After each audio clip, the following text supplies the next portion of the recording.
魏婴。蓝忘机慌慌张张起身，眼前他叔父的脸突然换成了魏无羡，还有些许不适。见魏无羡躺在原地出神，不免也有些惊慌。此次落下来时，这人乃是站立，从未有过的姿势，因此也不知力道如何，便习惯性的伸手往腰上扶，扯了腰带，便要检查是否砸出淤青。待魏无羡再回神时，放下自己的老腰，转而替自己的脑袋心疼，方才还想着翻滚起来，见蓝忘机那边扶错地方，还满脸焦急，立马捂着后脑哼哼唧唧道：“啊，蓝湛，不是腰，头，撞到头了。”蓝忘机略一点头，身子向上挪了挪，两手撑在魏无羡身侧，俯身正要看去，只听身侧一声巨响，金陵台客房那算得上结实的大门便被人一脚踹开。方才撞得头晕眼花，未听清外面动静的魏无羡，因过于自责，连带着关注身子底下的伤员，也并未在意外面动静的蓝忘机。而这些被深夜哀嚎吸引而来，唯恐有人在金陵台行凶作案的仁人义士们情绪激昂，热血勇猛地冲进来后，窥见里面情景，也愣住了。一堆指着里衣的仁人义士与床榻之上，同样指着里衣的蓝忘机和虽穿着外衣却腰带散乱，衣搭衫搭不打整，不如不穿的魏无羡，互相望着彼此，一时间竟不知该说些什么。虽然方才便预料到了里面的场景，但江宗主从未想过竟然如此不堪入目。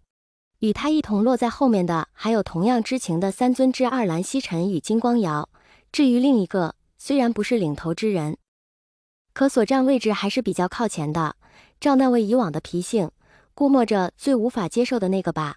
金光瑶方才拦了拦，因个子小家修为不济被撞开，望着里面瞬间安静下来的仁人义士，在一起当日在云深不知处时，他二哥对自己描述之景，感叹到魏公子与韩光君如此，可解释不清了。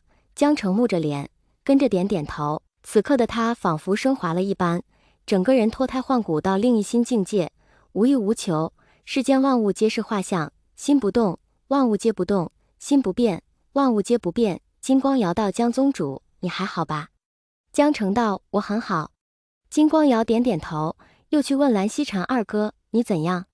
蓝曦臣比江澄要冷静少许，早知今夜不会如此简单，摇摇头，无奈道：“无事。”金光瑶应了一声，在直视前方，问出了那句他思索揣摩、纠结许久的问题：“那蓝老先生此时在何处？”在。蓝曦臣噎住了。正在此时，一道白色的身影映入眼帘，还未反应过来，那白影便随着仁人义士的尾巴进了客房。金光瑶，那位是蓝老先生吧？蓝曦臣点头，正是叔父。金光瑶，见此情景，方才还想着如何早登极乐往生净土的江宗主突然意识到，最惨的似乎还不是他云梦江氏。魏无羡是没脸没皮惯了的，因此众目睽睽之下，倒是坦然自若。眼看着又进来一个蓝启人，心中唯一有些担忧的便是蓝忘机这边。他道：“蓝湛。”蓝忘机应声想了想，又道：“无事。”魏无羡点头，正要再说些有什么，那边蓝启人经他宝贝二侄子与魏无羡滚在一起的视觉冲击了好一会儿，也算缓过神来了。见他二人如此还能闲聊，怒从心生，厉声道：“魏婴！”你蓝启人这声倒是又唤醒了不少人，不过声势虽大，却后继无力。你自知后再无威胁，你了半天也未说出个所以然来，倒是自己气得手指发抖，浑身乱颤。他本这句本应当是令魏无羡从蓝忘机身上下来，却见此刻乃是那人在下，自家侄子在上，似有不妥。再者照目前情况来看，似乎那个魏婴更吃的亏更大一些。万般无奈之下，蓝启人改口：“忘机，你下来。”被众人盯了许久，二人也不知是吓傻了还是怎地，那令人浮想联翩的姿势从未变过。听闻蓝启人的话，才想起什么似的，连忙爬起。蓝忘机那边还好，魏无羡端正坐姿却怎么看怎么别扭。见两人坐好，后面他大侄子与江宗主脸方尊一同进来，那表情似是知道些什么。蓝启人磨牙一阵，放过前方二人，转身问蓝曦臣：“你说怎么一回事？”当初便是怕蓝启人知晓后接受不得，才暗暗瞒了下去。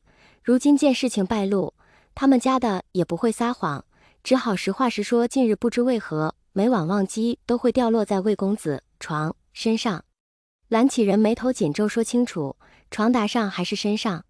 蓝曦臣如实答道，确切地说，应当是身上更为妥帖些。身上，每晚掉落在那个魏婴身上。将蓝曦臣的话细细品完，不止蓝启仁，聂明觉连带着一帮仁人义士也陷入沉思，不由在脑中描绘出当时画面。夜深人静，睡得正安稳的魏无羡迎来从天而降的寒光军。蓝曦臣补充，前2日因顾及到魏公子的安危，便令忘机前往莲花坞同魏公子共住，此怪象才未发生。直至今日2人未住一房，未睡一床，因此魏无羡再度挨砸。